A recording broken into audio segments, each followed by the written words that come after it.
نو ځان سره لګ په گریبان کې دا سرخکته کړي چې مونږ او تاسو څومره ذلت سره مخ یو، څومره بیکاره انسانان یو. ما وتا صرف لفظ ما وتا ته د انسان استعمالږي، والله زما استا کرتوت او اعمال دا د حیواناتو نم ډیر بدتر او ابتر دلان دي. دا یاد لرئ صرف ما وتا ته انسان، بس صرف دا انسان براته ویل کوي.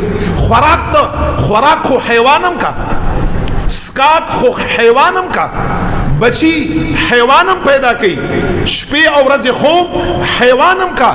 انسان په دنیا کې خوراک لپاره نه پیدا، انسان په دنیا کې سکاک لپاره نه پیدا، انسان په دنیا کې د بچو پیدا کولو لپاره نه پیدا. بیا خو که انسان خوراک لپاره پیدایي، که انسان سکاک لپاره پیدایي، او که انسان د بچو پیدا کېدو لپاره پیدایي، دا یا د خوب لپاره پیدایي، دا غټول کارونه خو حیوانم کا، زناوریم کا.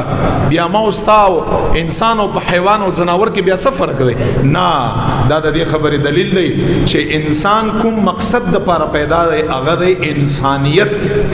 چې تب مظاهره د انسانیت کړي، تب داسې کارونه کړي چې په هغه کارونو باندې خلکو ته پته ولګي چې دا انسان دی او دا حیوان دی، دا انسان دی او دا زناور دی، دا عقل والا دی او دا شعور والا دی، دا علم والا دی او دا جهل والا دی، دا اشرف المخلوقات دی.